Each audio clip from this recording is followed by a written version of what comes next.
বিসমিল্লাহির রহমানির রহিম। বিশ্ব আধ্যাত্মিক জ্ঞান সঞ্চার দরবার শরীফের প্রতিষ্ঠাতা আমার মুর্শিদ কেবলা গাউসুল আজম শামীম আলী চিশতির দরবার হইতে আমি শাহ আলম আপনাদের সকলকে জানাই আন্তরিক শুভেচ্ছা ও অভিনন্দন।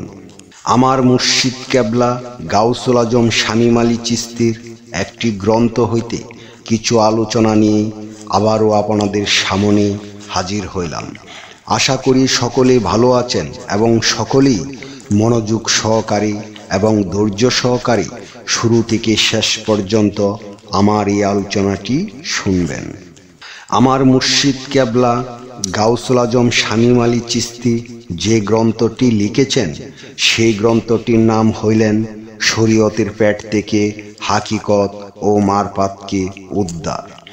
এই গ্রন্থ হইতে যে আলোচনাটি নিয়ে আপনাদের সামনে হাজির হইলাম, এই আলোচনাটি হইলেন একজন কামেল পীরের হাতে বায়াত হইয়া প্রেম সাধনার মাধ্যমে আল্লাহকে লাভ করা নিয়ে কিছু তত্ত্ব আলোচনা করিব।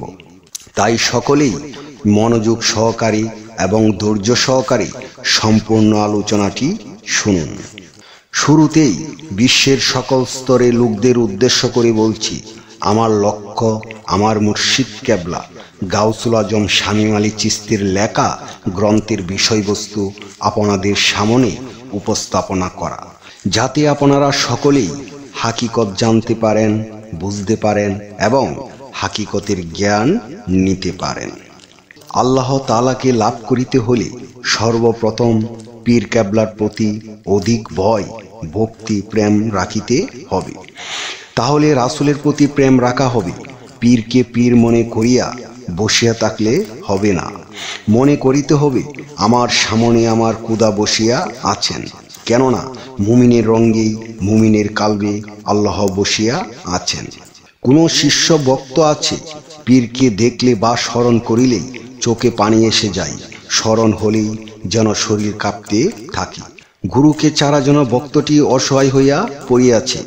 গুরু ছাড়া এই পৃথিবীতে আপন বলতে আর কেহ নাই, আর কিছুই নেই। তখনই রাসূলের বাণী, যে ভক্ত গুরুর জন্য ফানাফিল্লা হইল, সে যেন আমি রাসূলের জন্যই ফানাফিল্লা হইল। আর আমার আল্লাহ বলেন, আমার রাসূলের জন্য যে ফানাফিল্লা হইল, সে যেন আমি আল্লাহর জন্যই ফানাফিল্লা হইল। প্রেমে যিনি সর্বদাই মুর্শিদের প্রতি ফানাফিল্লা হইয়া থাকে, তাহার আবার কিসের সাধন? প্রেমে যিনি আল্লাহকে পাইয়া গেল। অবশ্যই সাধন লাগবে। যে শিষ্য ভক্তদের পীর মুর্শিদের প্রতি প্রেম নেই, ভয় নেই, ভক্তি নেই, এই জন্যই ভয়, ভক্তি, প্রেম নেই। কারণ দুনিয়ার প্রতি বা সম্পত্তির প্রতি যাহারা, নারীর প্রতি যাহাদের লোভ লালসা আছে, রাগ এবং কাম শক্তি বেশি বেশি আছে, তাহাদের অবশ্যই সাধন করিতে হবে। তাহা গুরুর কাছে এসে বলিতে হবে যে কোন কোন সাধন করিলে আমি আমার ভিতরে গুরুর প্রতি ভয়, ভক্তি, প্রেম আসিবে। তখনই গুরু শিষ্য ভক্তদেরকে বুঝিয়ে সাধন দিবেন। কেননা কিছু কিছু সাধন আছে, এই সাধন করিতে হইলে গুরুর হুকুম লাগিবে, আর না হয় শিষ্য ভক্ত বিপদে পড়িবে, এমনকি মারাও যেতে পারে। তাই সকলকেই বলছি, খুব সাবধান।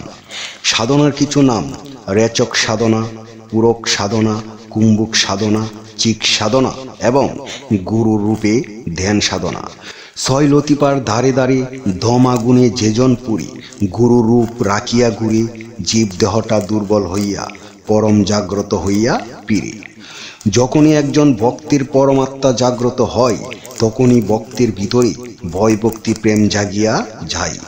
কাম, ক্রোধ, লোভ, মোহ, মায়া, মাসুর্য কমিয়া যাইতে থাকে।